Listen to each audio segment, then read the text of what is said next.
back to the Optional Boss Podcast. We are your hosts, Josh and Tyler. And Tyler, how are you today? Witty opening remark number 11.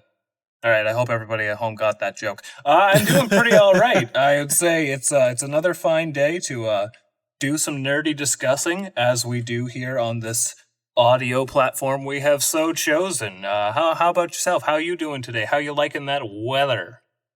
Oh, the weather is absolutely garbage, but that's what we get for living in Canada, right? Are we exposing ourselves now? Canada's big. In the vast wilds of the Arctic North. We could be in none of it. You'll never know. Hey, good. You know what? Growing up in the 90s, that was basically like the TV perception. It's the whole world was none of it. It was nothing but ice igloos. Wow, I struggled with that whole stereotype. It's because it's not from us. Also maple syrup.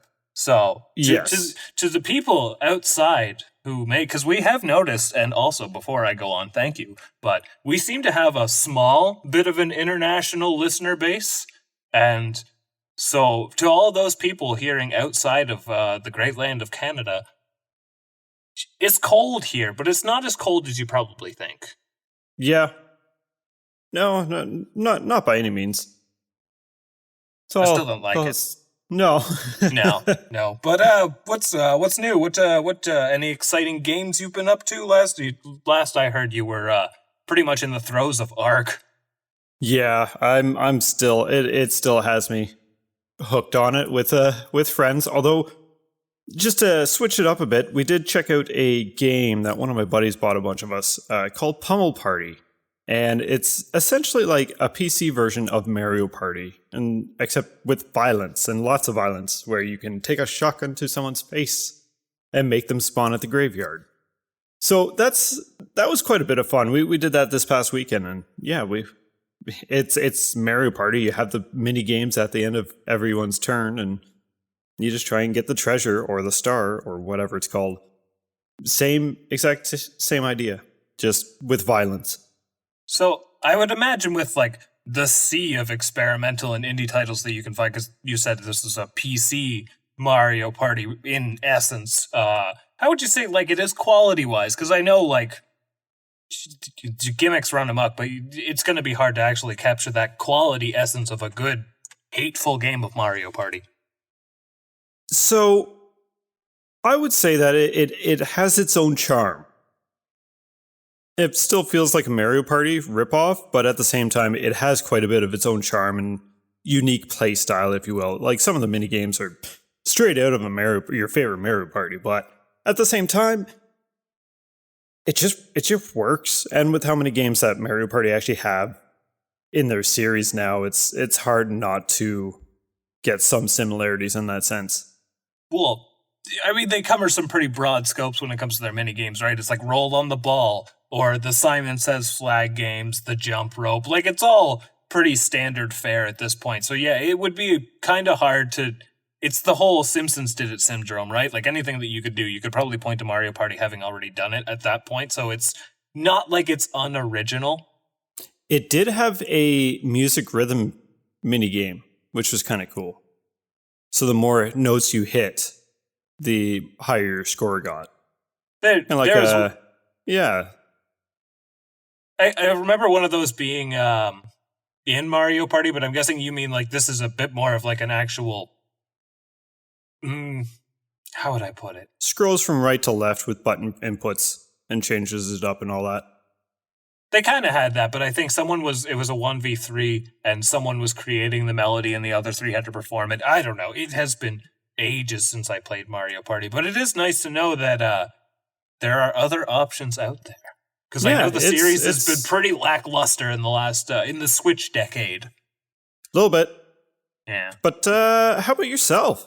What have you been up to? What games have you been enjoying? Well, enjoying is a good way to put it, actually, because I finished off Final Fantasy Adventure, and I seem to be on a journey through the history of action RPGs, because they are just swell. And so I booted up Secret of Mana on the Mana collection for the Switch, and I have played this game several times, and I've just never really been able to grasp it. And I won't get into like my entire history with Secret of Mana here, but I'll say like this is the time that I finally sat down and I said we're going to get through it to the very end, and I did.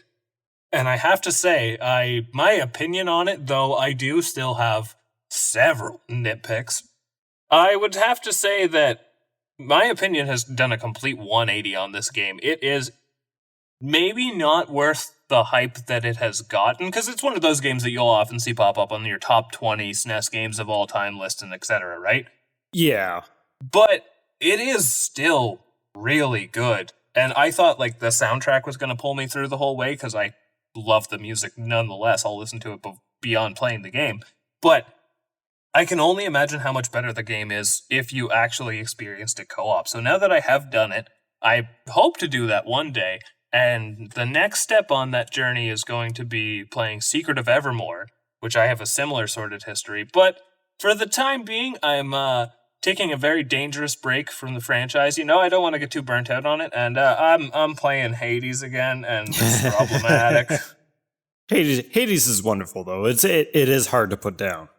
Well, this is kind of where that all started, because I like playing roguelikes as kind of a little bit of an intermediate kind of like a palate cleanser when I'm doing a really strong series kind of playthrough or something along those lines.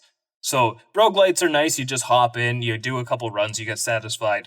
But the problem was, I mean, first started, they announced Hades 2, and it's like, well, I don't want to think about Hades because it's so good and it will consume my life. But yet here you are. Well, and I want to say, I was listening to one of our previous recordings, and you had put the Hades music at the start of it, and that had me listening to the Hades soundtrack just on my own time, and here we are. But I swear, I'm only going to do one successful run, and then I'm moving on. That is the vow I'm making to myself. Also, I'm doing it on hard mode, and it's awesome. So we'll check in a couple weeks and see what happened. See if you're still going down the Hades rabbit hole or not. This is my arc. I can't say anything against that. Hades is a wonderful time. Yeah, Hades 2 is something I'm highly anticipating. But you know what's another anticipated sequel that we have here today? Oh, I could think of a few. It's Mindies 2, everybody! Yes, so today's topic, we are going on to a continuation of one of our more popular episodes, one that we've received a fair amount of positive feedback from, and that was our first Mindies episode. And as much as I may hate that word, I cannot deny that give the people what they want. Branding works every time, and I actually kind of like the thought of this being like, I mean, obviously we're not doing it as annually, we're going to do it probably more frequently. Who knows where this whole podcast thing will take us, but it's like our Treehouse of Horror. Yeah. That's so cool. Or just any holiday season, and it is another holiday season. We'll claim it's another holiday season. Every time we come out with a Mindies, it's a good time for everybody. And I like these little, short analysis of things. We don't have to go into great depths, just kind of give our own personal thoughts. They're like, you could kind of take them as reviews, but they're more so like just casual recommendations and like just how we would talk about them normally, right? It's not, we're not IGN here, folks. No, ish. But what's first on the agenda for Mindies today? Before we get into that, just one nice thing about the Mindies platform that we have here is just it gives us an opportunity to talk about some very, very solid, usually solid anyways, indie games. We'll get some bad ones at one point. Oh, we'll get some bad ones, guaranteed. Yeah. And it just sheds some light on some of these titles that you may or may not have known about. And if you haven't, I mean, maybe we get one listener to actually check out one of these titles. I mean, the ones that we have lined up today, I actually enjoy quite a bit. Oh. They're all pretty good. Speaking of that kind of like, little goal that we've had, because I've spoken to a couple people that have listened to our previous stuff, and I've heard a couple mentions. I think Carrion was one that came up with quite a few people about like piquing their interest. Yep. And another thing that just warms my heart so much is our incessant mentioning of Chrono Trigger. there it is for today, has gotten a good friend of mine to actually finally check the game out. And when he first booted it up, he was having a hard time, like, figuring it out, navigating the game and whatnot. And then maybe a week or so later, he had told me he had already beaten it and was looking to hunt down a couple more endings before moving on to some more notable Super Nintendo era games. And hey, if we can get more people on board like that with just us discussing things, that means the world to me. I mean, if we piqued interest in any of these games, I mean, these are all things we would love to share our enjoyment with others, right? So, and that's the one thing about, like, a lot of people know about Chrono Trigger, right? The Mindies is especially nice because a lot of these games you probably haven't heard of, or unless you're really in depth in the gaming scene, anyways. I mean, that's what we're here for, right? Yep. That is very much entertainment, hopefully. Yeah, hopefully. Maybe. Who knows? You're listening to us ramble one way or another. And to kind of cut off the rambling and start heading into our topic at hand, we are going to actually announce our structure this time. And before each game, we're going to say the name. We're going to play a little clip of some kind of music from said game. We haven't picked the music out yet. And then we're going to get into our discussion. So, for the first game that we are talking about tonight is Death's Gambit.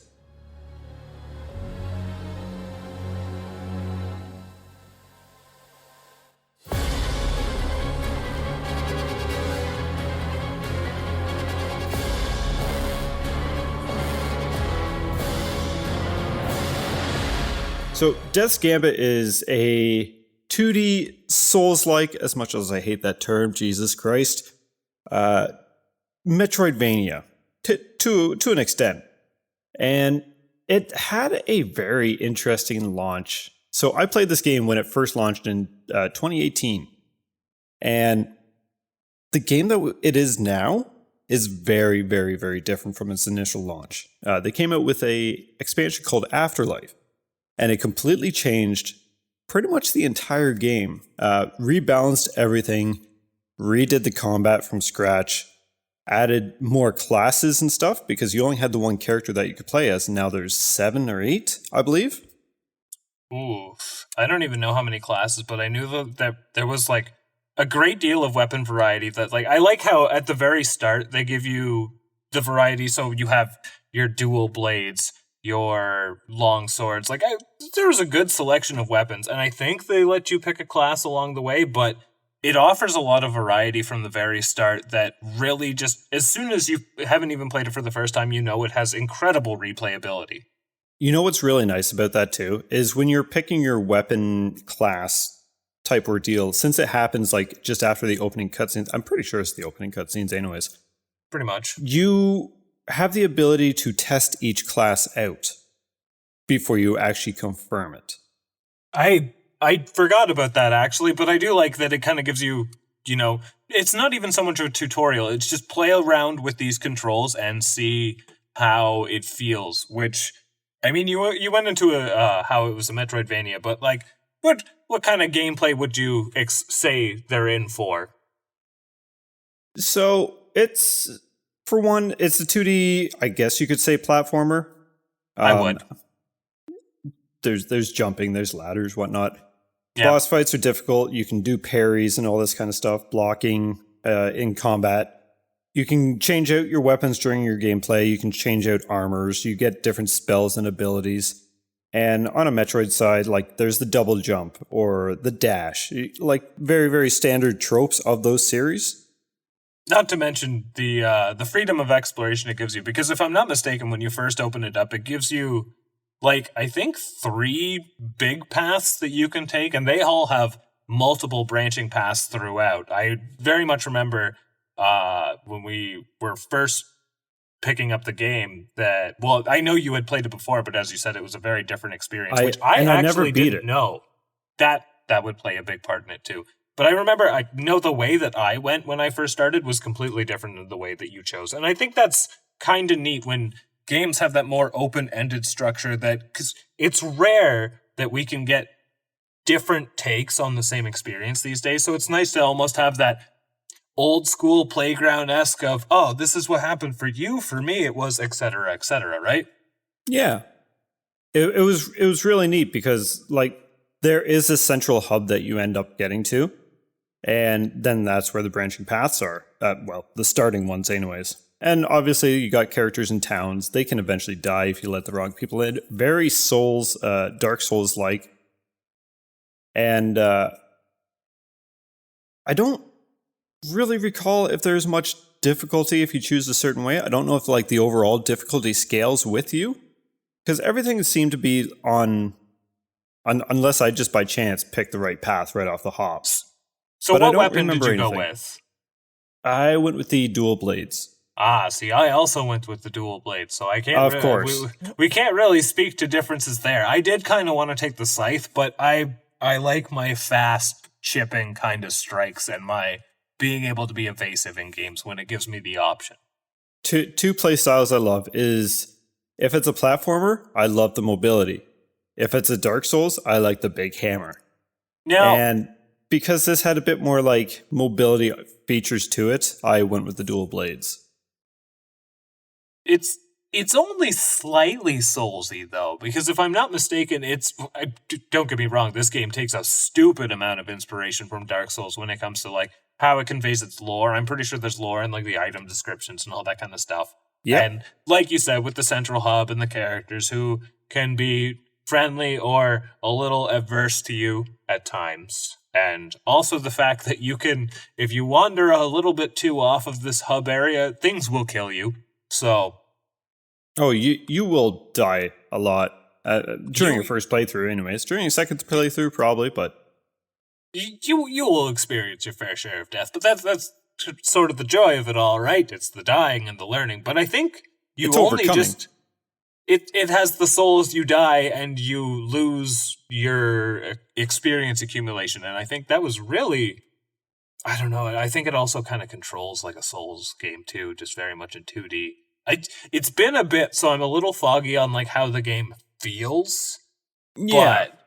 But I know it took a lot of inspiration from it, and it was not shy about it. No, not at all. So when you died, you actually got you dropped a healing plume instead of like your experience, and the healing plumes are essentially the Estus flasks of this game. They are what heals you, and you only have so many. And that was another rebalancing thing that they did with the original. They healed a lot of health, but they took ages to actually use. Where this, it makes it quicker, but heals less.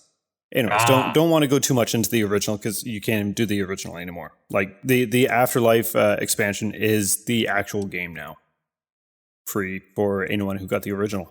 At least it's in a good way, and not like the Warcraft 3 thing that happened. Yeah. Oh. And I mean, it doubled the size of the original game, too. Like what? 10 more biomes and a bunch of endings and more bosses. Yep. So it's a pretty beefy, because I remember when I was playing it and I was thinking, I've probably been at this for a good 20 plus hours and I'm still not sure when it's going to end. So one thing we haven't really touched on the story, or at all on, is the story. And do you remember much about the story?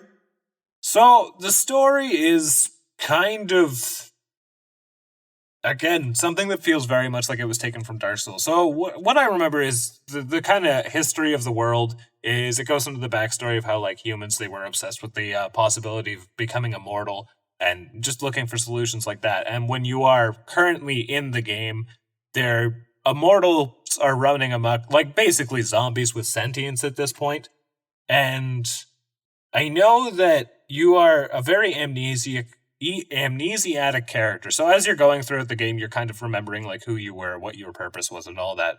And well, that's because like at the beginning of the game, you're essentially told the story of the humans wanting immortality, and they went to go find it, and they were stopped by a bunch of immortals themselves, and the entire army of humans was slaughtered, including your character, who I believe is called Soran. So, something along those lines, yeah. And death kind of took a liking to you and brought you back to life and made a pact with you. So you're technically undead in a sense. So I think the thing that I need to clarify about this game right off the hop, Death is the best part about this game. He is a delight. Oh, Death is fantastic. Yeah, I mean, I like can his come design. across. Yeah, his design, again, the pixel art in this game is wonderful.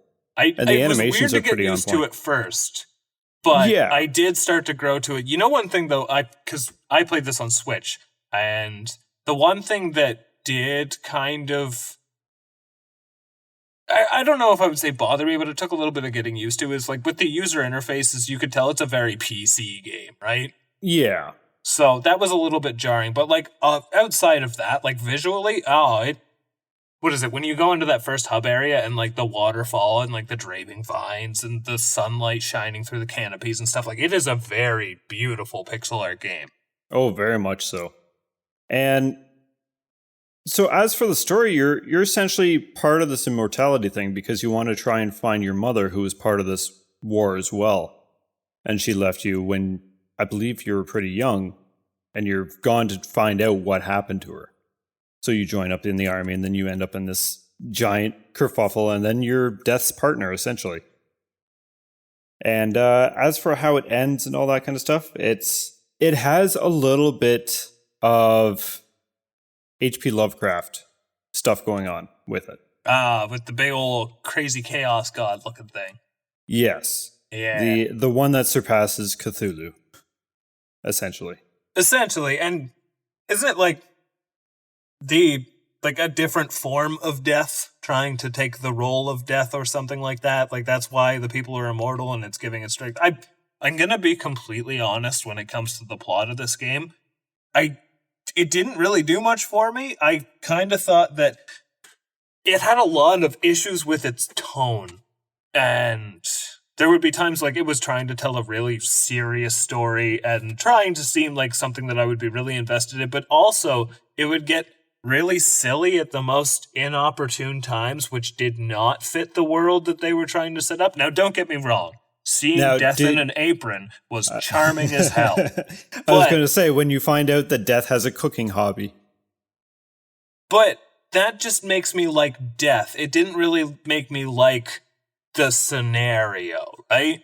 Right. It felt, and this wasn't the only circumstance of something like that happening, and I'm not even specifically speaking on Death itself, but I don't know. I had a really hard time getting invested with it, but that's okay because the gameplay was enough to keep me invested on this. So I will argue a little bit with that. Like the story was really good, except when it didn't take itself seriously. But at the same time, the parts where it didn't take itself seriously were still enjoyable. So it's a weird thing that they pushed there, but if you take them separate for what they are, it's really good. I won't disagree with you there. I think my personal takeaway from it is it's weird to say like a grading scale, though I would say that story was the last thing that struck me from this game, but that's just me personally. Stories and games can affect people in other different ways. Yes. But that's okay because I found that even though the story wasn't for me, the game was fun. I will admit it felt like it got a little long at points, but I also like to do as much as I can in Metroidvanias, right? Yes. So, to someone who isn't as dead set on like the full completion experience and just wants to see like an ending, I think it has a short enough way to go about it, but for the people who want more as well, it will satisfy that itch. Yes, because there are multiple endings and different criteria to get there as well. And the bosses are a blast. Yes, the bosses are, I would argue, kind of unique. Some are pretty generic, but some are like really unique. The one, I remember telling you this when I first experienced it on PC, even though I'd never beat it. I don't even know what he was. He was like some kind of, not a werewolf, but I don't know if he was actually called this, but the thing that comes to mind for me is a Wendigo. Yes. Yeah. I think that accurately just depicts it. And he's like on a teetering rock. So the entire time you're doing the fight in like kind of a dodge, you're blocking, you're parrying, boss fight with this and avoiding attacks, the entire map is kind of teeter-tottering back and forth. And if you let it get too far on one side, it'll actually push you off the map. So you're trying to balance the entire zone that you're fighting on as well. So if the Wendigo is too far on the left and you go to attack him, yeah, the rock's going to slip off the platform and you're going to plummet to your death. Now, admittedly, I liked the concept more than actually doing the boss fight. well, it can drag that fight out, but at the same time, it's really a neat idea. And that's just some kind of idea of what to kind of expect. Like the boss fights do have their own kind of thing going on for them, for the most part.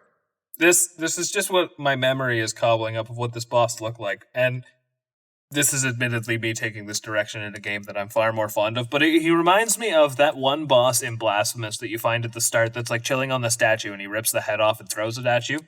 Yep. Yeah, he looks a lot like that guy, and I did like his design. He was quite intimidating looking. You're going to bother me with what his name is now. Tiaped? Piedides? Something like that, yeah. Spanish. So I wasn't actually going to touch on the original thing again, but there was one thing that it didn't have. A couple of things, obviously. I'm touching it anyways. Can you guess at what big feature was missing from a Metroidvania game that should have never been missing from the original? Oh, I think I saw something about this. Was it backtracking? No, the map. Ew. Yeah. So Afterlife brought in the map along with voice acting. And everyone's voice acting. The voice acting is a little campy, but at the same time, it does add a lot of character to the NPCs and other things that you come across. Now, the only thing that's not voice acted is the main character, which is kind of odd, but sure. It's a bit of a self-insert thing, right? You can kind of get away with that. You're supposed to read along. Yeah, I didn't hate the voice acting. I did really like, and again, it's just me praising Death more, but I thought his voice acting was fantastic. Oh yeah, and they must have known like he was the star of the show, right? So obviously, give him the most. Yes. And one thing that we didn't touch on when we were talking bosses briefly there is after you beat a boss, you can actually go back and do a heroic version. Like you can go visit their corpse and do a heroic version of that boss. And it kind of keeps track of your death counters and your highest score with that boss and whatnot, which takes away from the serious tone, but at the same time is kind of nice to be able to do that kind of thing if you want. I forget what the rewards were.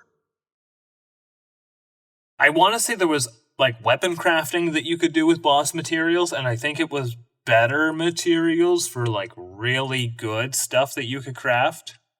I think so. Because I know there was crafting in the game, so that is my best guess as to what you could get. Or you could get like maybe different... See, I'm having a hard time remembering if I got good weapons from the boss or if I got good materials from the boss. But at the end of the day, you get good stuff for doing it. And even outside of that, I really enjoy when games just let me fight bosses again. Yes. Take Hollow Knight, for example, the Dream versions. That's just wonderful.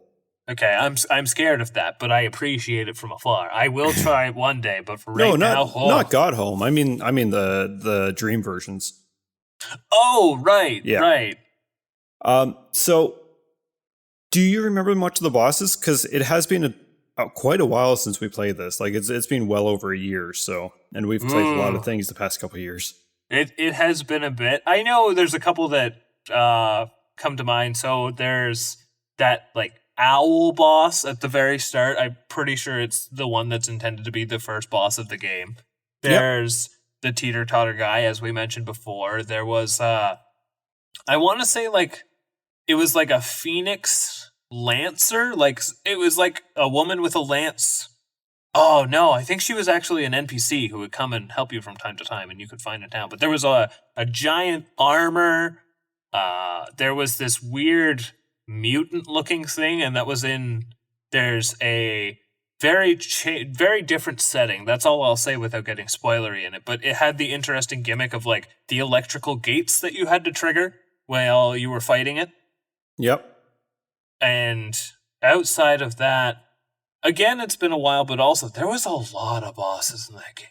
Yes, there's So, good 20-something bosses in the game, so. if you like boss fights, it is a game that is easy to recommend. I'd say overall the combat was pretty solid. So I'm going to get into one of the bosses. It is a later on boss, but just the whole weirdness behind it, I loved, and it's kind of terrifying when you first get there because you're in a really like hallucinogenic kind of spot. You don't know what's going on. It's very nightmarish, and this is where part of the H.P. Lovecraft stuff comes in. But it's Thalamus, the other like chaotic death version. And it's just, he has you in the palm of his hand, and he summons minions that will suck the blood out of you. It's just this black and white monster, just smiling with these giant teeth that are twice the size of you. And he'll summon moves where the screen splits into 4 pieces and jumbles up. So when you head to the left or right of each of the panels, it'll bring you to one of the other 3 panels, not directly beside. And then some of them are going to be, anything in there is going to die. So you really have to swap between that. And there's just all this kind of crazy stuff going on along. And to give it just that more nightmare feel is if you go into your inventory, all your stats are renamed and all your item descriptions and stuff are all jumbled up nonsense. See, I remember the boss fight, but I don't remember that part of it. No? So the zone it says you're in is just nightmare, and your stats read, you have already failed blank and blank.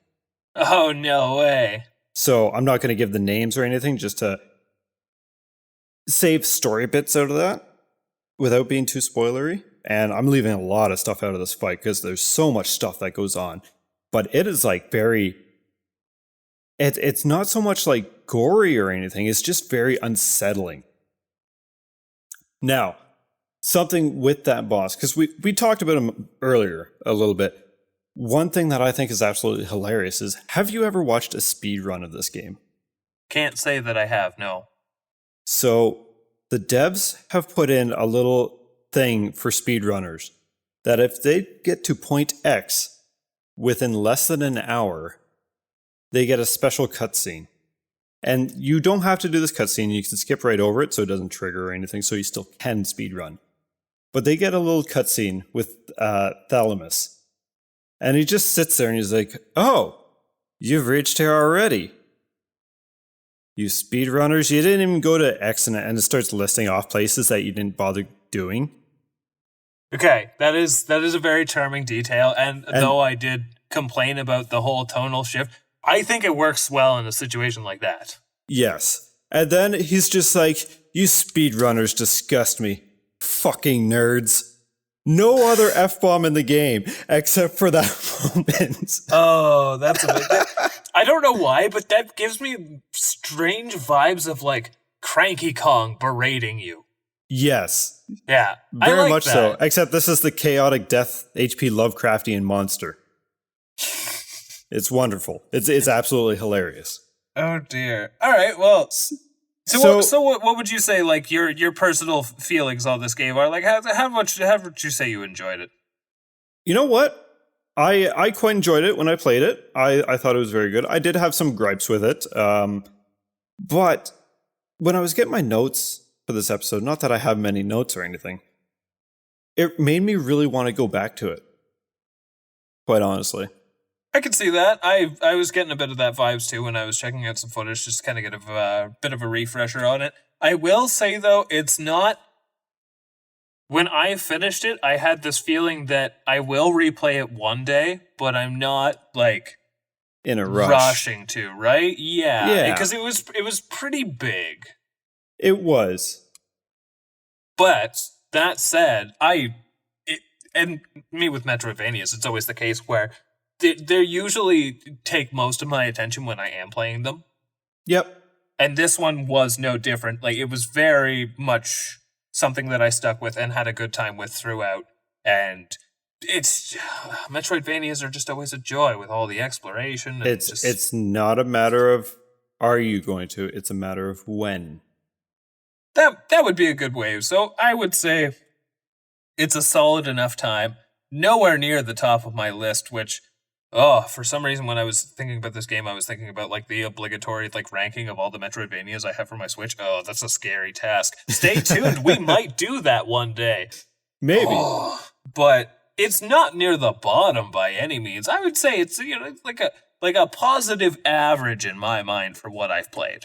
I'd say it was above average, but not the best by any means. Yeah. I think that's a good way to give it up. But as like a new experience to someone, I would completely recommend this. Yes, especially if you like the genre style. But you were gonna mention. Hold on, before you get to that, what's it for? Yes. So I was just going to say we've spent a little long on the first one, so let's get the move on.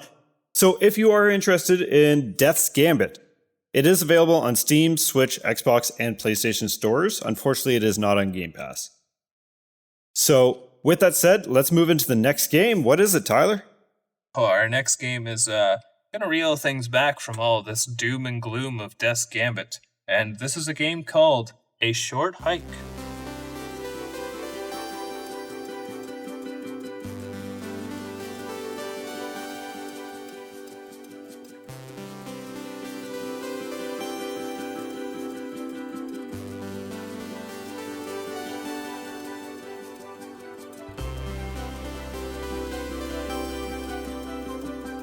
Now, have you ever just not known what to play and just had this feeling that you want to do something, but you don't want to feel pressured to do it? You just want to kind of kick back, relax. What kind of games would you do if you were in just a very relaxing mindset? A Short Hike, 100%. Drink. Having played it now, yes, very much so. I don't know what better ways to play. First of all, before I even start talking about what the game is, the first time I saw this game, it immediately grabbed my attention with its deliberate art style of trying to look like a Nintendo DS game. Like the very early Nintendo DS games that were going for a 3D look, but it wasn't like polygonal, it was like pixelated and really chunky. So it sounds like a weird comparison because the games are nothing alike. But if you've ever seen like Animal Crossing on the DS, I would say that's a very good way to put it. Yes. Yeah. Yeah, it just triggered this interesting point of nostalgia for me. Now, that said, for people who aren't as keen on such a visual style, because it is rough looking, but it is intentionally rough looking, I do like the fact that you can actually sharpen the visuals to look a little bit clearer, right? Yep. But with that it's always welcomed. It's very welcome. But as for what the game is itself, so you are a bird. I don't know what kind of bird, but a bird. Purple. Yep. I don't know, like a crow or a magpie or something. Just a cartoony, anthropomorphic-looking bird. And you go on a vacation to Hawk Peak. And it is just a beautiful little kind of resort, kind of... If you ever went on a camping trip to somewhere that wasn't too populated or anything with just a bunch of fun activities, it really captures that kind of experience, right? Yeah, and it's very different from anything I've really experienced before. And quite honestly, I would never have found myself enjoying a game like this until I actually got it. It looks so adorable. I've heard lots about it, so I took it on a chance that when I got it, it's going to be enjoyable. And honestly, if you're looking for digital, unlike us, it is pretty cheap. It's like, what? $10? $8? Yeah. 10 Canadian. Yeah, so it's plenty affordable for the thing that it is. And now that you have tried it, it's kind of hard not to recommend it to everybody who plays games, isn't it? Yeah. I mean, I think everyone should at least experience it. It's not a long playthrough. It is very short. But it is one of those games that you can just go as comfort food. Like, you can beat this game as fast as 45 minutes. It's not long at all. And usually that's the downfall of games. It is perfect for this. Well, not only that, though, you don't have to. Yeah. And I think that's one of the big messages of the game. Yeah, it pretty much teaches you not to be in a rush. Just enjoy and explore and check out a world and take in the sights. And that's kind of its big point to it, really. So like Well, the bird yeah. is named Claire, who's anxiously waiting for a phone call but has no cell service, and that's when her aunt, who's actually the park ranger, suggests that you actually climb to the peak of the mountain in the park, which is something that's stated that doesn't get done very often, but it's always something people want to do. That's why they go to Hawk Peak. It's also the only place with cell signal. Yes. So it's the only place that she can anxiously await her cell phone. And it sounds like a little like gimmicky reason. It's not the story that you're here for. It is the journey.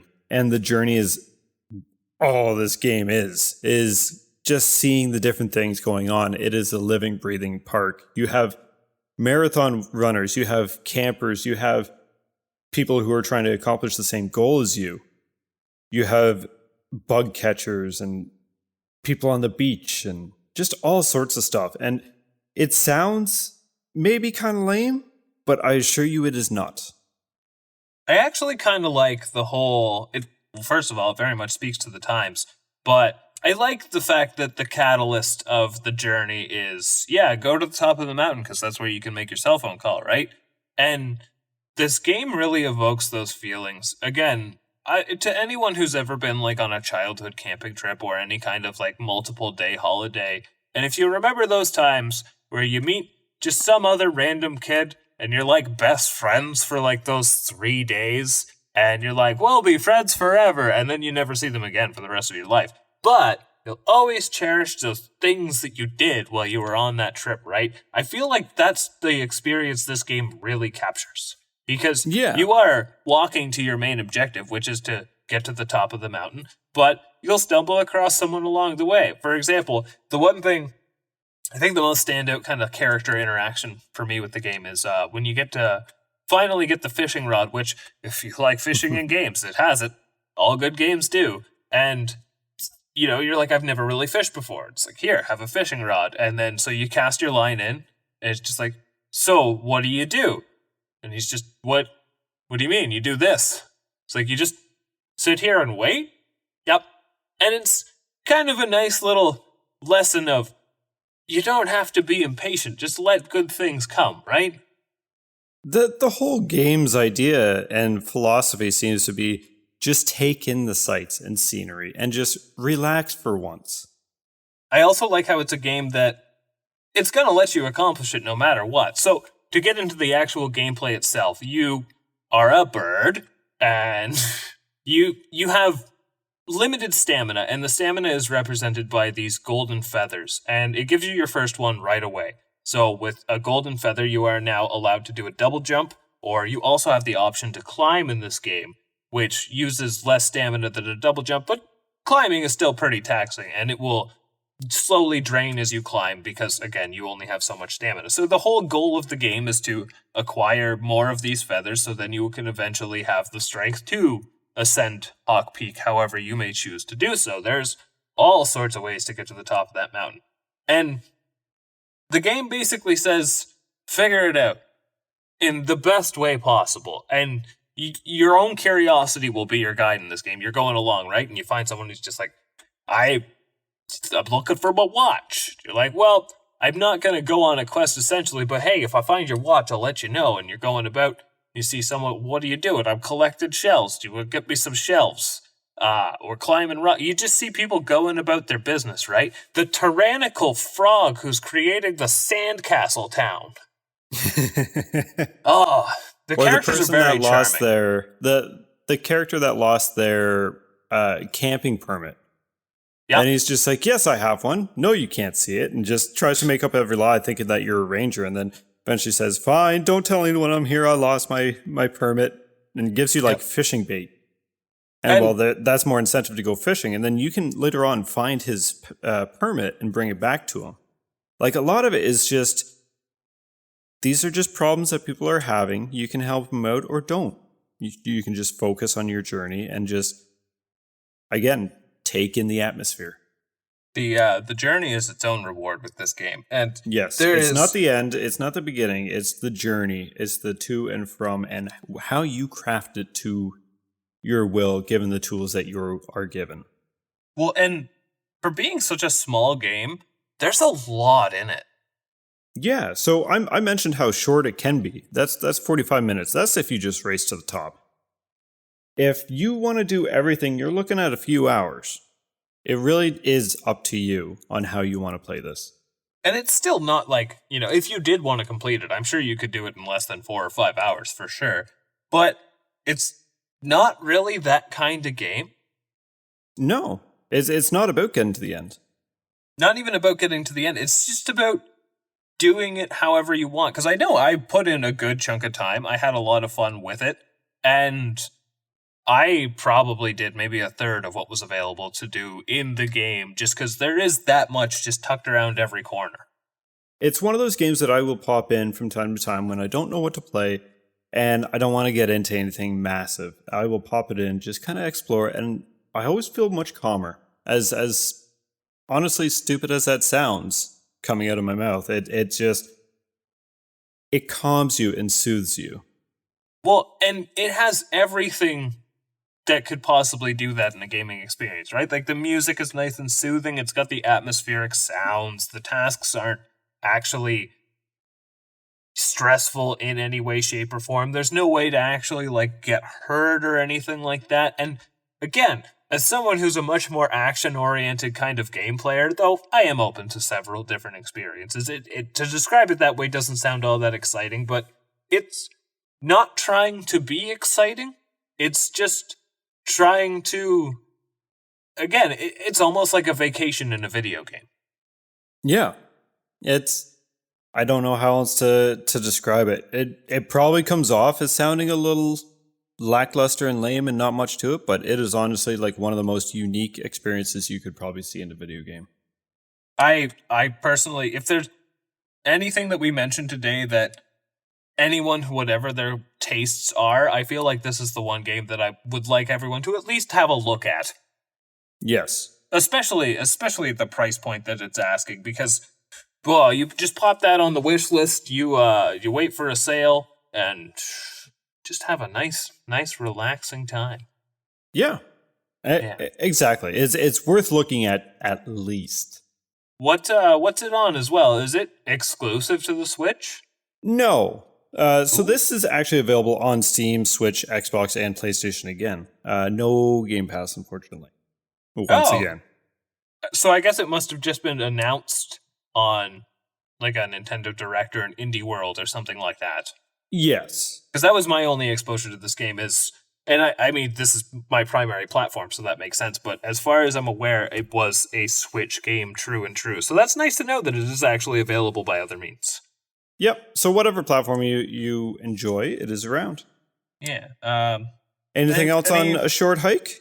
I was just gonna say, any final thoughts? I mean, my personal, if I had to sum up this game in 2 words, it would be wholesome and relaxing. But I think that wraps up my thoughts on it for the most part. That tightens that package neatly. A short ramble about a short hike. But how about a nice tonal shift? What do we got next? Well, I think we should return to some death after that nice relaxing thing. And head on to Death's Door.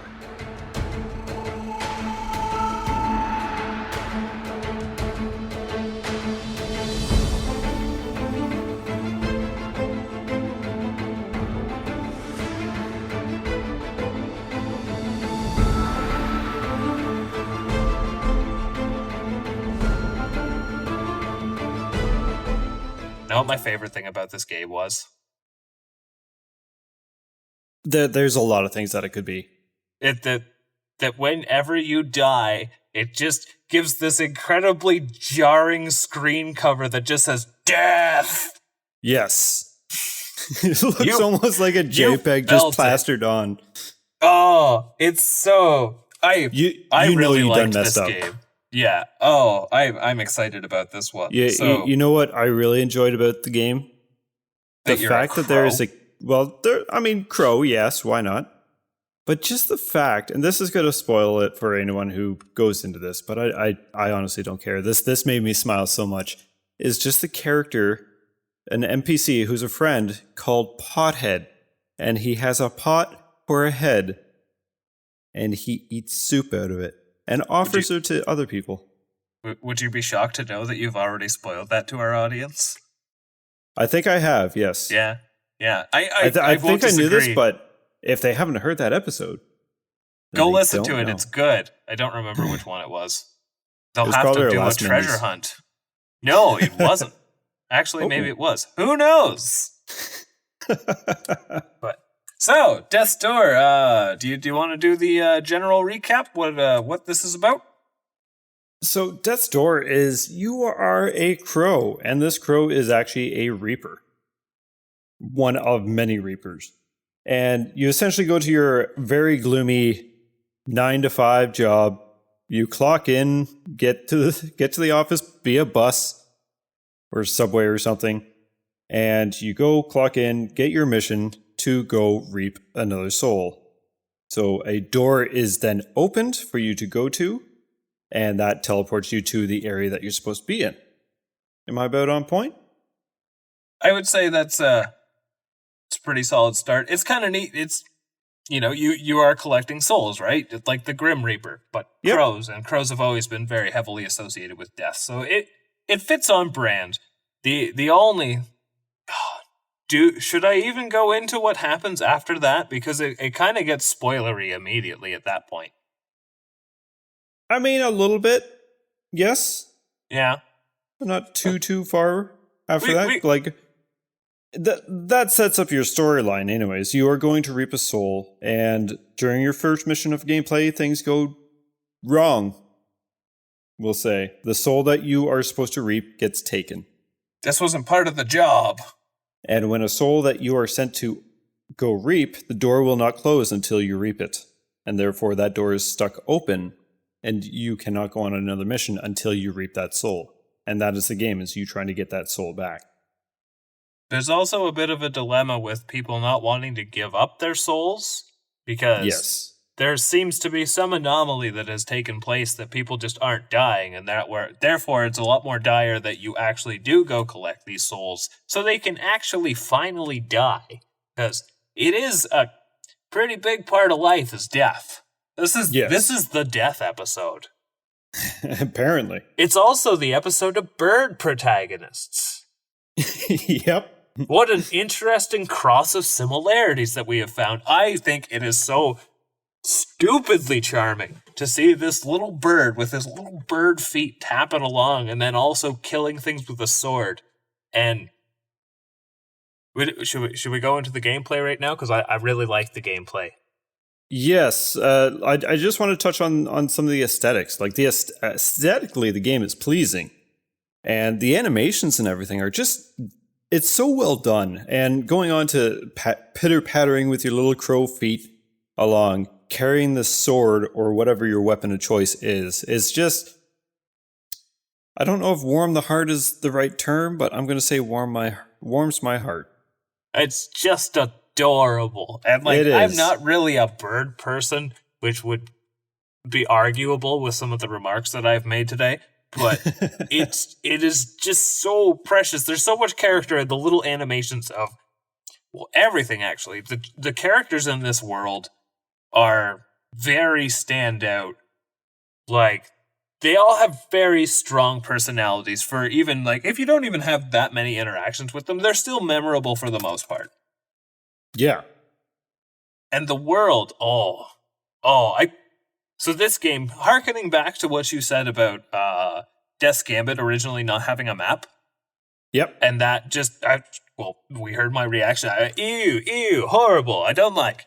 And with a 2D Metroidvania, especially one with the scope of Death's Gambit, a map is a necessity, right? But yes, this game, which you can make your arguments that it's Souls-like, it has a few of the elements, but if there's one thing that it took from the Souls design and did it so well, is the memorable level layouts and that incredibly satisfying feeling of getting a shortcut opening and closing the gap and, opening up the map and all that kind of stuff. It really nailed that formula.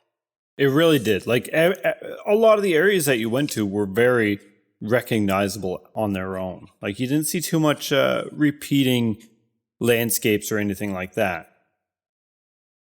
Another thing that I really enjoyed too is there was a lot of excitement with exploration. So the one thing that comes to mind is as you're going about the world, you'll see things like cracked walls, or there's these, how would you describe them? Sometimes they're onks, but they're just like posts.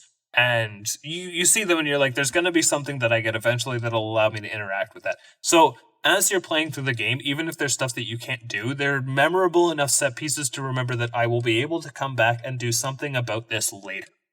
Yes. And I think that's you're encouraged to. Yeah, and that speaks to good level design in my mind. And beyond that too, the biomes themselves were different enough that they didn't feel confusing. Oh, very much so. And just the fact that like things like that, like some of the secrets and stuff are actually pretty hard to actually notice at first without actually doing proper exploration, but then some were very easy and it made you feel smart. There were a few of them that very much made me think, wow, how did I not discover this way earlier? Because at the end of the game, it's one of those games you can beat it and then you can actually beat it like properly. And not to go too into a spoilery direction, I will save it for the people who actually do want to play this game, because I think that people should play this game. I think people should play most games that I talk about, but my point remains, this one I was very excited for and I was not disappointed. But that true ending, I don't know what to make of that. Oh, that. No, the true ending is pretty something else. Yeah, the story itself seemed pretty straightforward, and there was this world that they made, and it all makes sense. And then you get the true ending, I'm like, I have no fucking clue what just occurred in any of this now. No. It's quite the twist, quite the unique situation that it puts you in. It's highly recommend that if you do play and you are enjoying, do search out the true ending.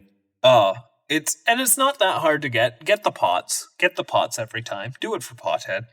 Yep. Do it for Pothead. Speaking of character, I don't want to talk about him. I just want to say provide with nourishment, and I hope people understand that when they get there eventually. He made me happy. And as for the combat, so you get a few different weapons throughout your journey. Not a whole lot. So you have your basic sword that you start the game with, and then you get some knives. They do a little bit less damage, but they're a little bit faster, and then eventually you find some larger weapons. So there is a nice bit of variety with gameplay. Yeah, I think there's like 6 weapons maybe? Technically, there's 5. Wait. Sword, dual blade, hammer, great sword, and then lastly, there's the umbrella, which is a whole... I don't really consider that a new weapon. It's the same as your base sword, but that's your self-imposed hard mode, right? Which is also hilarious. Yes. It's less than your sword. Yeah, it's the same attack patterns. Yes. Yeah. So, and then on top of that, so you have your combat weapons, as I just went over, and then you get, would you call it magic? I think it refers to it as magic, does it not? Essentially, but your ranged attack on top of it. And it's a system that a good amount of games have used before, and I like it. You only have so much ammo. I think for the most part, it's like 2 or 4 ammo. You might be able to expand it as the game goes on, but let's just say 4 as a base example. And the only way that you replenish your ammo is by landing physical attacks. So you shoot through all your arrows, you run up, you slap them a couple times, and then you're free to do some more ranged combat. And it was really satisfying once you kind of got the flow down. And when they throw you in some of those more like arena style settings that come up a bunch and you got to fight like a couple waves of enemies, it was really fun to manage the 2 different kind of combat styles. Yes. There's certainly a certain type of flow that you want to hit with both of them. It's a good time. It was challenging too. Like I didn't find the game like overbearingly difficult at times, but it kept me on my toes, and I really had a lot of fun with the combat. Once, like you said, once you kind of get that flow down, it feels really good. Yeah, a lot of the times, like when I was playing it, like it's not a terribly short game by any means. It's what would you say, like 8 hours? 8 to 10, yeah. It was, not short hike short, but not as long as because I would Death's say my Gambit. typical game, Death Gambit was pretty long, yeah. So yeah, I would say probably 8 to 10 hours is a safe range to put it. It's not gonna overstay its welcome, but it's not gonna feel like you're not gonna feel cheated by how short it is by any means. Yeah, it's worth its price. Mm-hmm. There was a point I was going to go to, and I forget it. But you want to talk about the bosses? At least the first two? I did want to talk about the bosses, yes, because I like how well, first of all, they are just so charming. And like all the characters in this world are really well depicted. A lot of them are assholes. And that's kind of what I like about them. That the first major boss you encounter is this sweet old lady. And what is she called? The Urn Witch? Something like that, yeah. I believe so. And she has the power to turn things into pots. And guess where Pothead is from? There's a charming little story with the two of them, but he is essentially part of her storyline, yes. And the fact that when you're going into her house and she keeps popping up to berate you, but in this very sweet old lady kind of manner, like, oh, there's a crow. Well, you're not somewhere you belong, so run along now. Like that whole facade. And then eventually, once you get far enough into it, it's just, you little shit. And I'm like, oh, okay, so I see where we're going with this. She's not actually sweet at all. This is hilarious. Oh, it's great. And I like the kind of two-part structure that you have to your majority of your dungeons, right? Because you have the first half of the dungeon, which is to get your dungeon correlating item, not dissimilar to a Zelda game. And then the second half of the dungeon is utilizing that item. And I don't know, it had some pretty good pacing with how the levels actually worked. Yeah, it was pretty much find your weapon and then become a master with the weapon.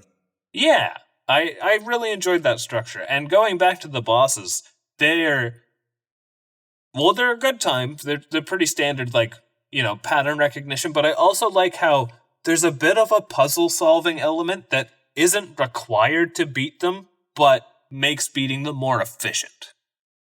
Thinking about it, this game is very much on par with Zelda in a lot of ways. It's got a lot of Zelda. It's got a lot of Dark Souls. Right down to its bosses and whatnot. Mm-hmm.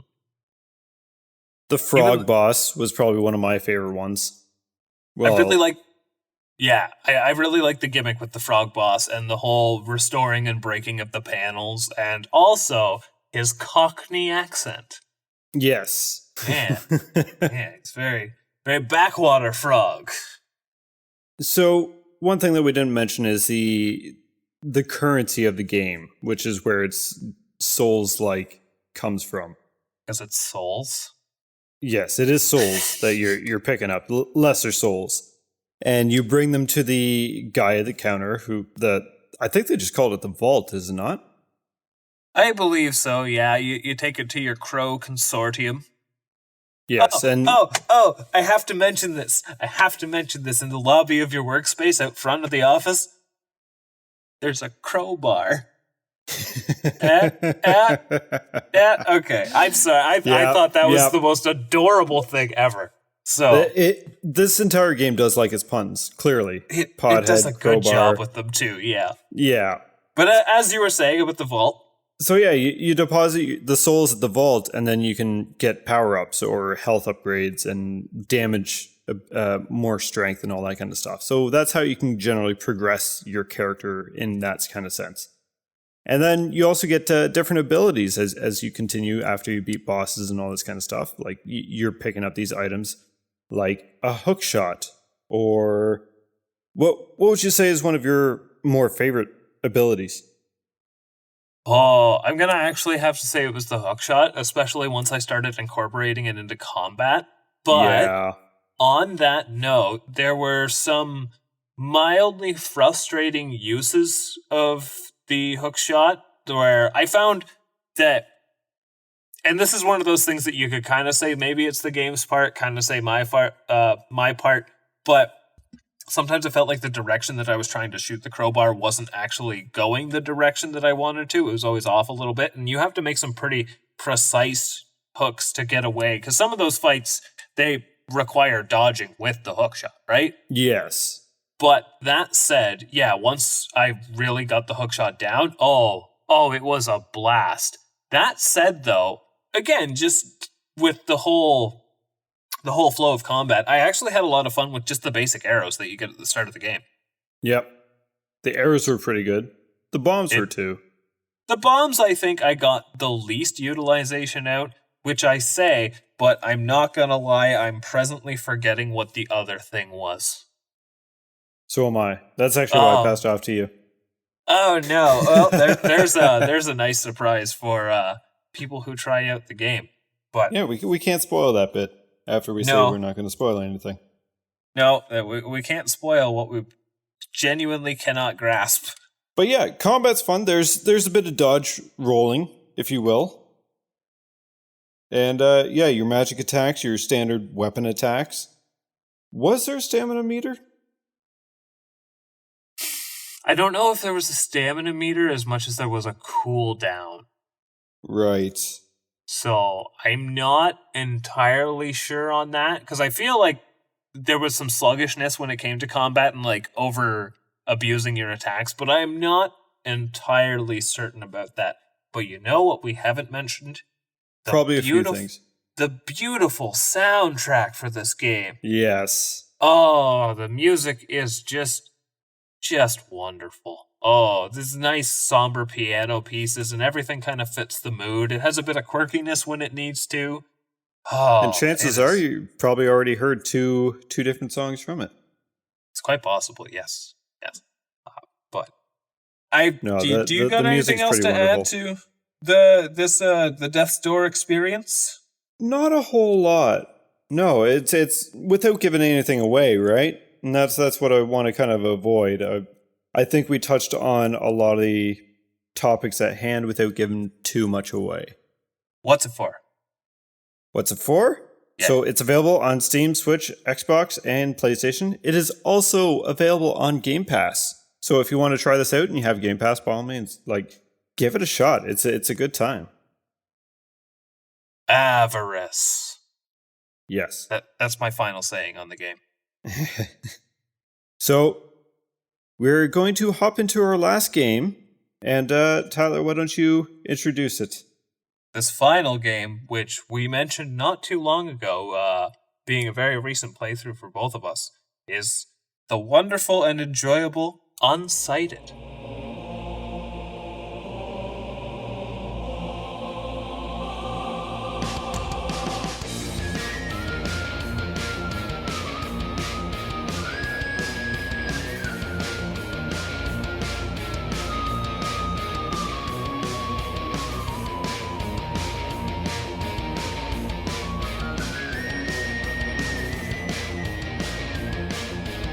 So this game is just a bit of a gem. This was a lot of fun to actually play through. And again, like always, we're going to try to avoid spoilers, but I'm sure we're going to spoil some things on this. So I'm just going to start off with the story. And essentially there's humans and robots, or automatons, however you want to call it. And a giant meteor crash lands on the world.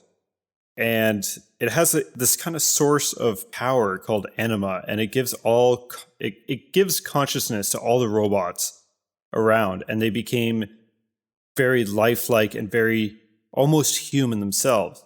But the humans wanted the power for themselves and to keep the robots as slaves, as they built them to be, essentially. Let's cut to the chase with that. And so they sealed the meteor away into what they called the Crater Tower.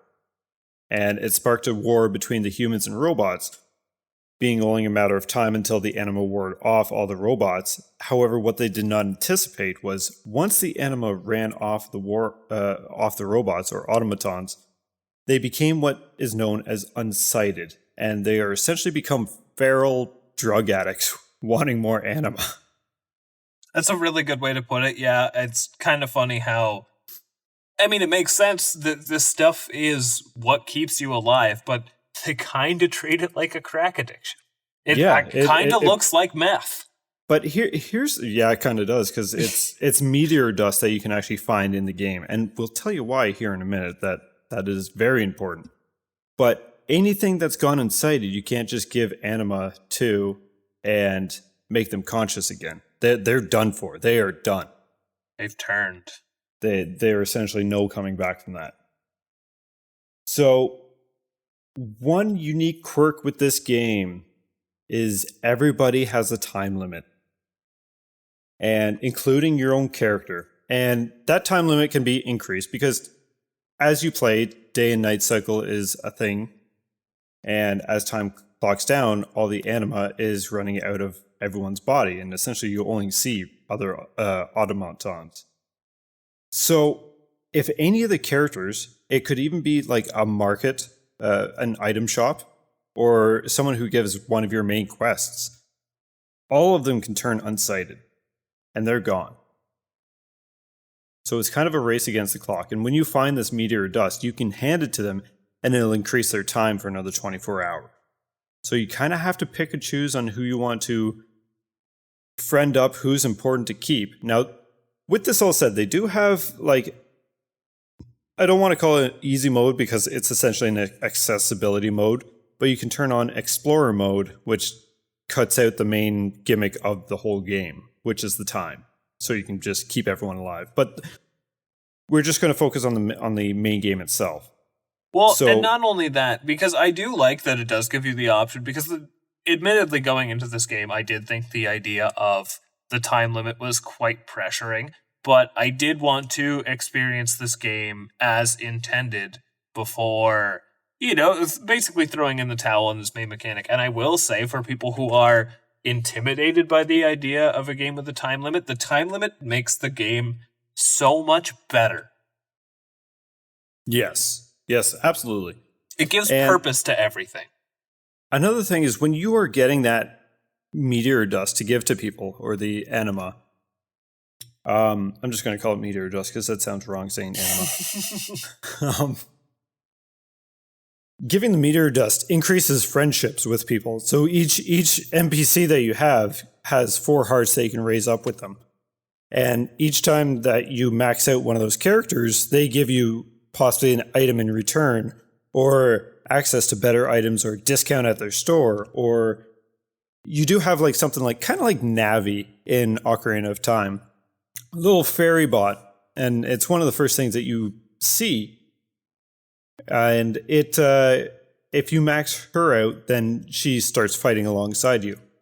Well, the thing I thought was interesting about that is, it's essentially you could lose your companion character, right? I like the balance the game really tries to make, where do you want to try to save as many people as you can, or do you think you need the time for yourself?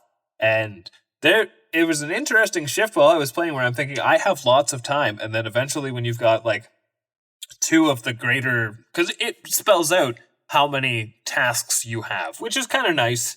You have your 5 major areas and bosses to clear before you can beat the game.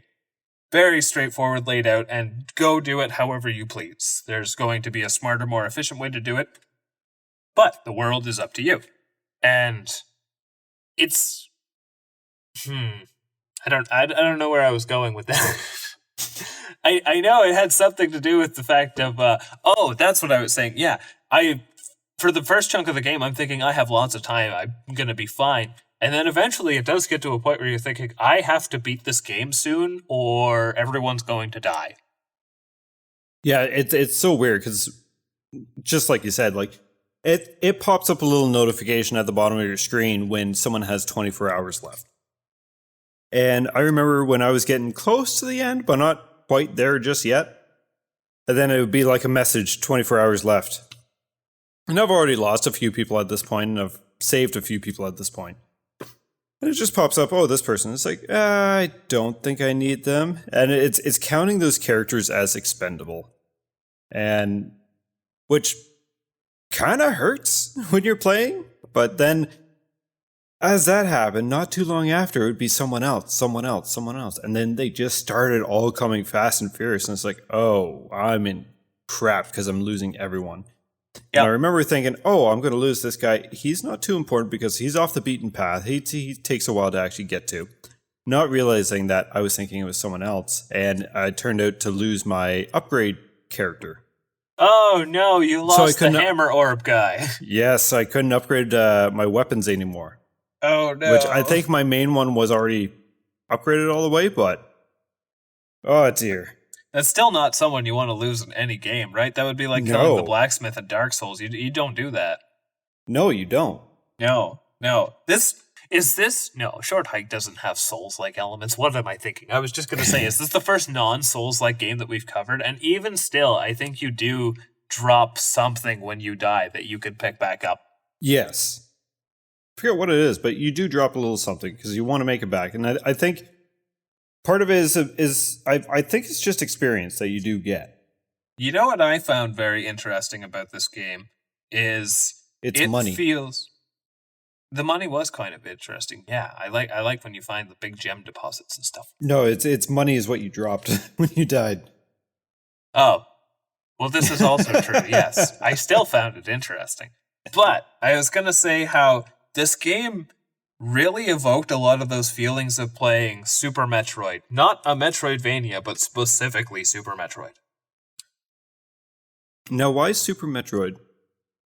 Because Super Metroid gives you all of the tools that you're pretty much going to have from the start, and you can pull off pretty much anything at any point in the game, but it's not until later that it will actually tell you these things.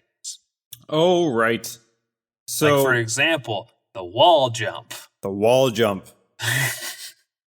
I know you have your gripes with the wall jump.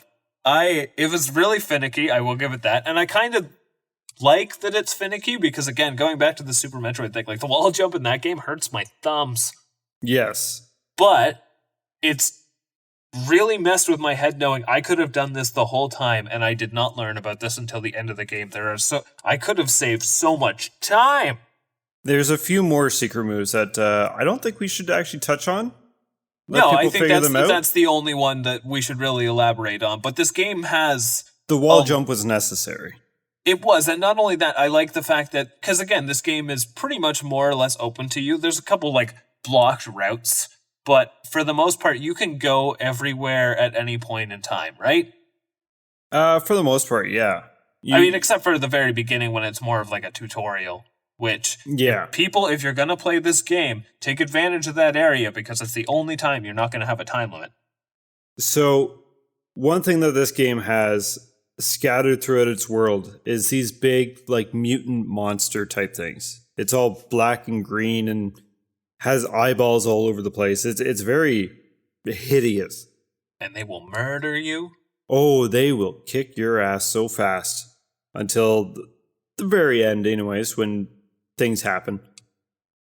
But when you first start off in that little tutorial section, I don't even think we said how you start, but you wake up with amnesia, forgetting everything, and the world seems to be just ruined by war. But when you wake up, you're in like a destroyed lab where you yourself is a robot.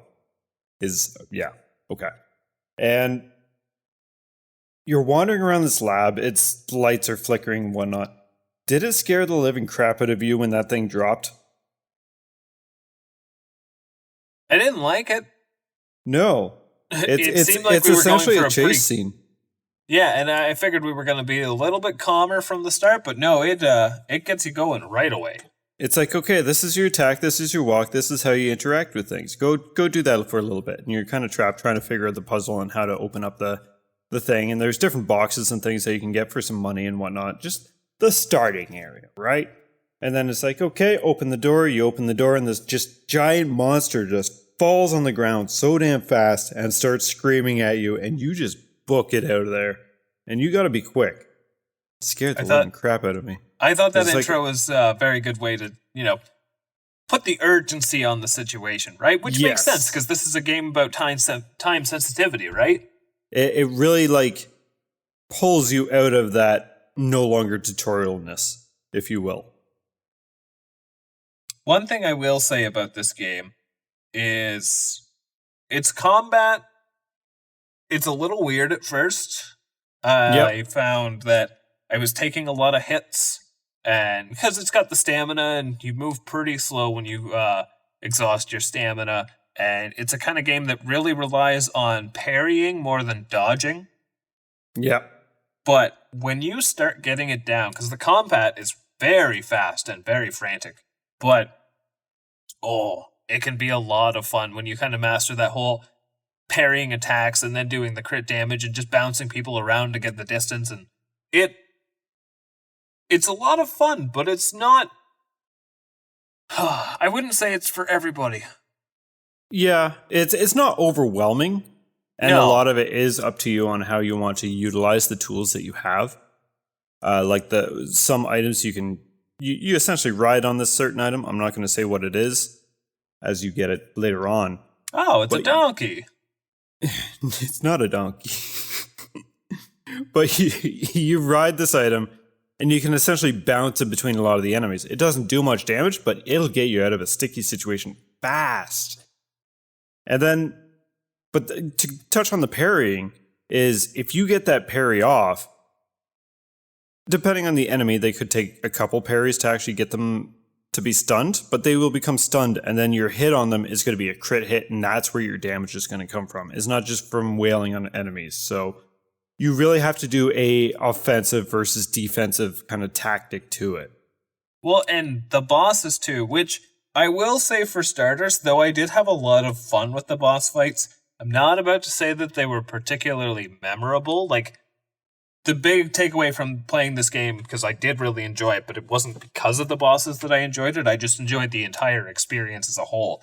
That said, though, the bosses were a lot of fun to figure out, those parry windows and sort of things like that, right? They weren't as puzzle-ish as something like Death's Door, but it still did have...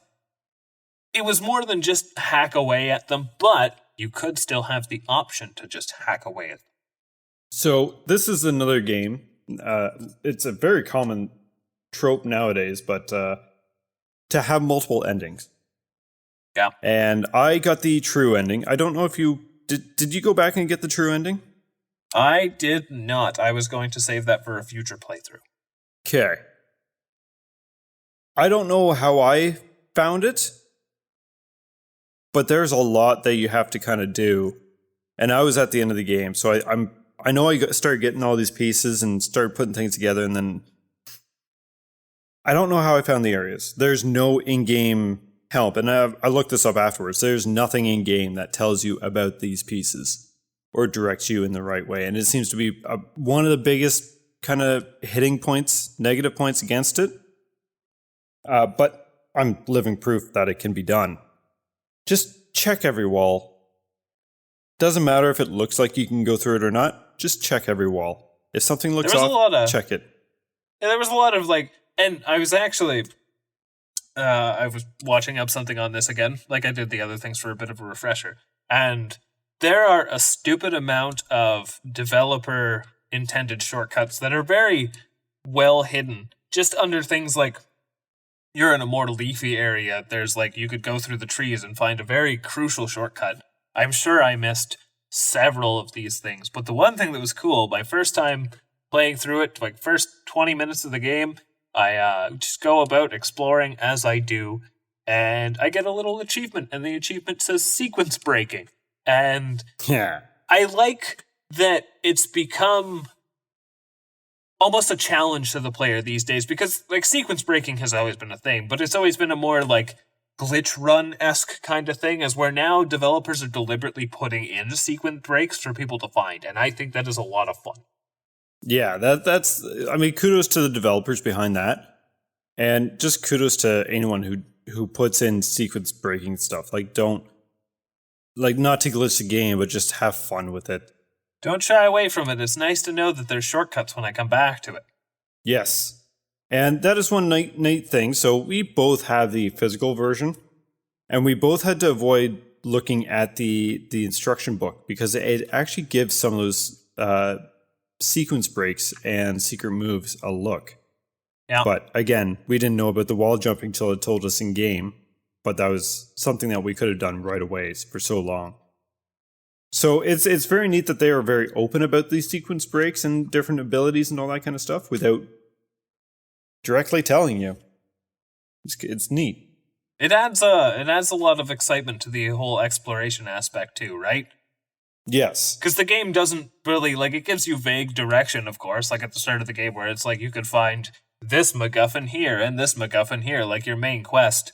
But the fact that it is entirely up to your own to figure out how, and I mean, I think your companion character might say something like, that looks like a bombable wall kind of stuff. But beyond that, it's pretty much up to yourself to figure it out. And the exploration is so much fun in this game, but also daunting because of the time limit. Yeah. I mean, you're always on your toes, depending on who you want to keep alive and whatnot. And one thing that we got to announce with it is the dogs. Oh, yes, that's right. The dogs. You could pet the dogs. 10 out of 10 game. Yes, you can pet the dogs. You can find the dogs. You can save the dogs. And there is a pet shop owner.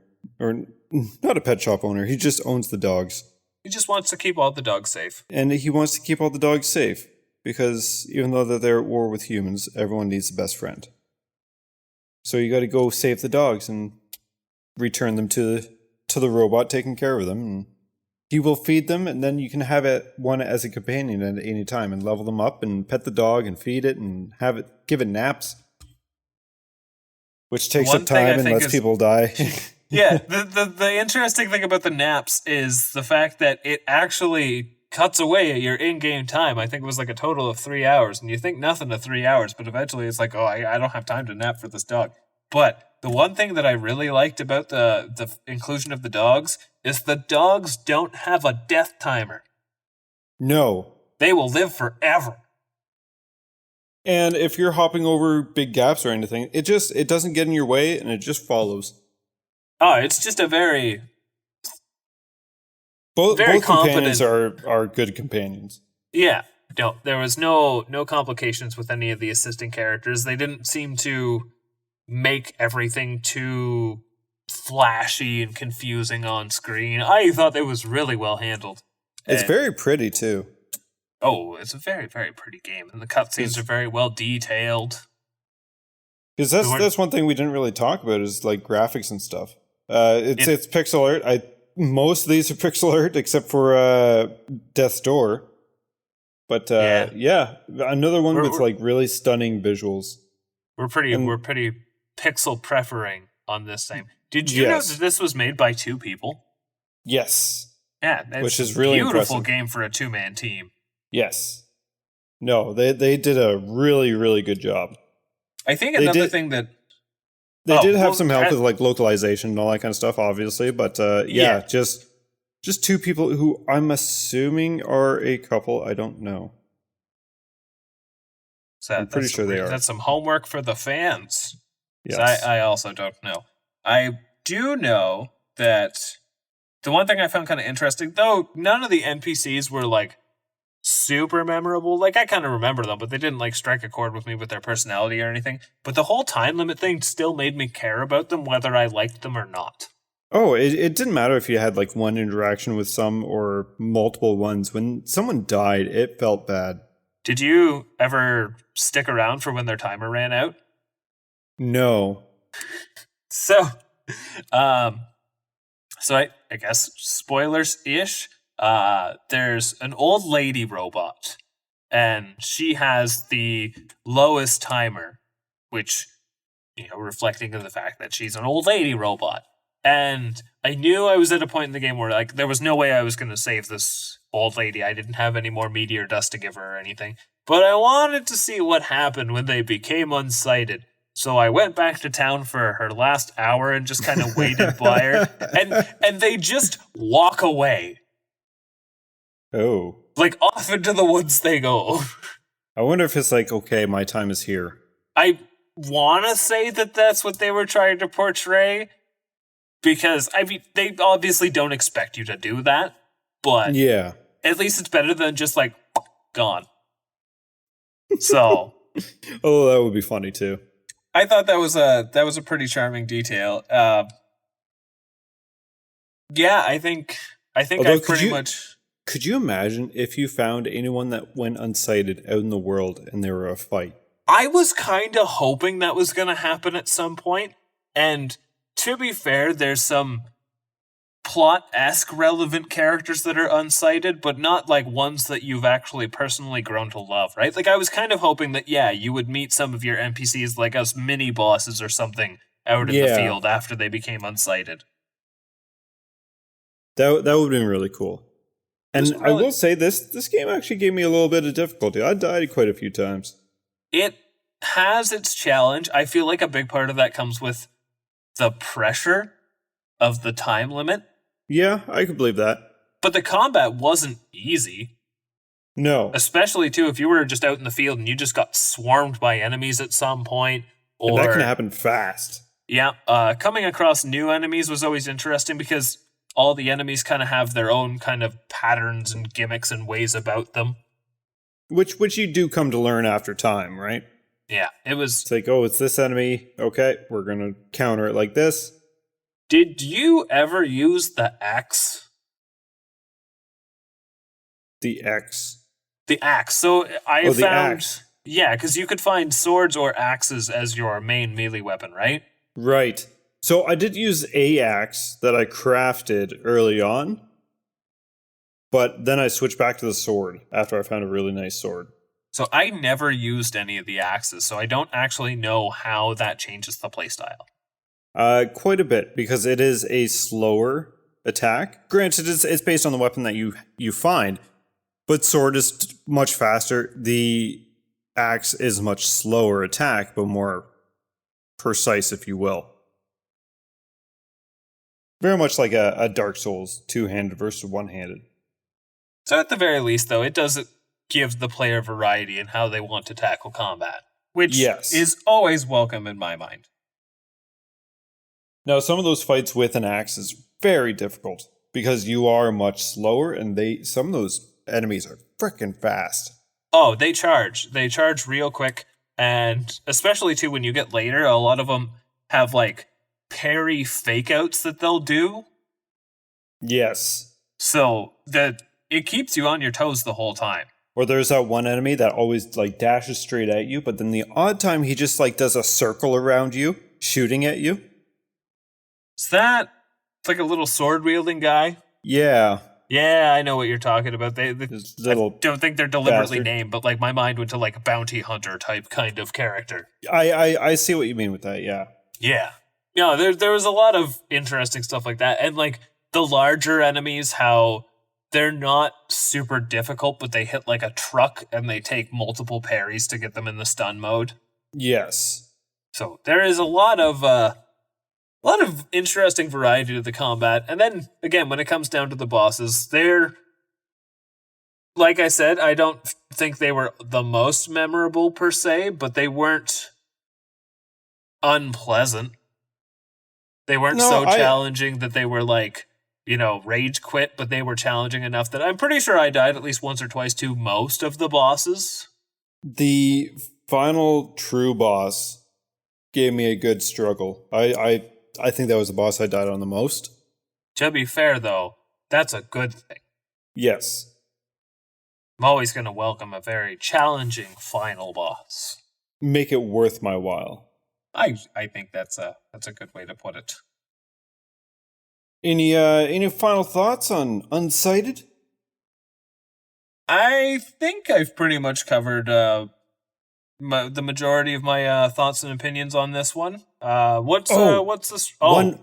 One thing I forgot, and I'm glad I pulled the cases out today. Unsighted is co-op. I haven't tried it. Completely forgot that was possible. Right? I haven't tried it myself. I don't know how it works, but I do know that there is co-op in it. So if you and a buddy or a spouse or anything like that wants to play it, yeah, that's also a way. Now that you mentioned that, I will say one thing, and it doesn't particularly pertain to Unsighted, but Unsighted is the catalyst, because playing this at the end of last year really got me into that mindset to play action RPGs again because they're just so good. And that is what has taken me down the road to go down all the mana games and stuff. So Yeah. It does a really good job of retaining that classic action RPG style without overcomplicating it, but still doing enough new to feel innovative. Very much so. That's my final assessment of Unsighted. It's a really, really good time. What is it for? So, Unsighted is available on Steam, Switch, Xbox, and PlayStation. No Game Pass. This Game Pass guy. Well, they got Death's Door. They do have Death's Door, and that's a pretty good one. So, though I said, A Short Hike is the game that I think is for everybody. Actually, before I get onto that, so you always say that I am the one who has these end of the episode oddball questions, but funny enough, you're the one who started it, and it all started with this one, and I'm bringing it back for the sequel. yes. So out of the games that we have discussed, in what order, not so much personal preference, but what order do you think you would replay them? Okay, we're going to do the countdown from 4th to 1st? 4th to 1st, yep. All right. Oh, God. This is even worse than last time. Because, last time we had some games that were okay. These are all just really good. Oh. I think I got my order. Do you? Yeah. All right. I'm going to go with... I'm actually going to say Death's Door. Okay. On the bottom of my stack. And the reason is because I've played it recently, right? Yeah.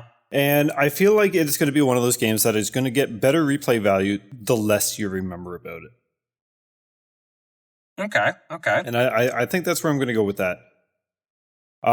Next, I'm going to go with Death's Gambit, Afterlife.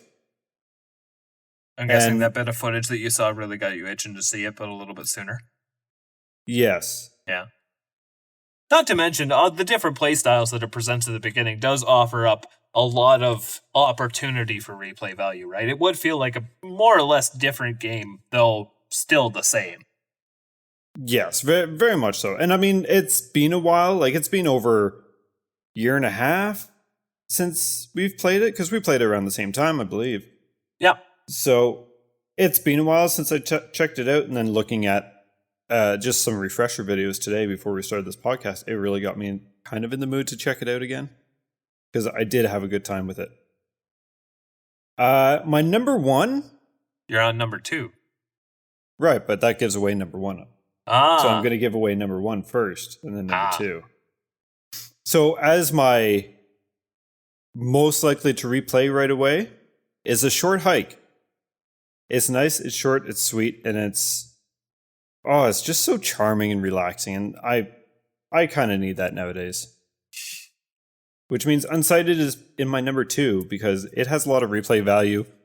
It has all those sequence breaks that we have yet to figure out, but they're there. So, yeah, that's my stack. So on top we have A Short Hike, Unsighted, Death's Gambit, and Death's Door. How about yourself? Not gonna lie, the exact same stack. So it's a bit of a toss up between Death's Door and Death's Gambit at the bottom, but I think you make a really good point where Death's Door is a pretty straightforward adventure, and when it comes to just raw replay value, you can handicap yourself, for example, the umbrella and then just not getting the upgrades, right? But right. That's not quite what I would be looking for in a quote-unquote new game plus. So I think you are very right that it is a game that would do better with a bit of time to forget, as where Death's Gambit is the one that I would be less inclined to go to if you were to ask me at this very minute, because it is a bit of a chunkier game and it's just not one that I would put on my list. But mind you, because of the replayability and the fact that though I am pretty sure I did get the true ending, there's still a plethora of things in that game that I'm sure I managed to miss. Oh, yeah. Yeah, just the idea of because I did the dual blades the last time, I could go with a bit of a heavier play style. This time you could check out that scythe. You could check out the scythe. There's a couple different player classes and abilities and stuff that I could go through. So the level of customization really offers up a good reason to go back. Unsighted, it made me mad when I found out about the double jump thing so late in the game. And that ever since that moment, I have been like, I cannot wait to replay this game again just because of the things that I have discovered that you're able to do. And it's not often that I'm that excited to go back to something. Well, it's a whole other playstyle now. Very right? much so. And It especially opens too, up so much. knowing that they're like co-op is also a possibility. That's something in the back of my mind to at least possibly check out one day, right? But above all else, if I'm ever just feeling so like inclined to do so, I'd just pop a short hike and get to the top of that mountain and feel a little self-accomplishment and relaxed. Such a good time. It's a Zen game. It is very much a Zen game. I would put it up there with something like, so if I'm going to play something that I don't care about making progress or anything, I just want to play a game, it would be akin to something like, for myself, I'll play something more arcadey, like one of the Darius games or something like that. Yes. And I feel like a short hike is one of those perfect things where it could feel like that small, short PlayStation, but it can still, like, I beat a game.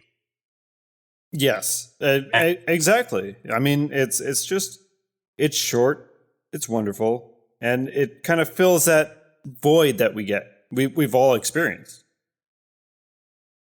Fill the void. But yeah, I think that pretty much wraps up this here Mindies today, I believe. Hopefully it is on par with the first one, and hopefully everyone enjoyed it. Any final remarks, Tyler? Death! I don't know what that was, but yes. All right, everybody, thank you so much for listening today, and I hope you enjoyed our ramblings, as we always have. I've been Josh, the other guy's been Tyler. You can find us on Instagram or Twitter at OptionalBossPC. Feel free to leave us a comment or send us a DM if you want to. That was DM, I swear. I know how to talk. DM. Yeah. If you want to send us a message or shoot us a shout out or anything, we always do little teasers of upcoming episodes and all that kind of stuff. So by all means, follow us on there. And I think that's it for me. Take care, everyone. Bye. Thanks again.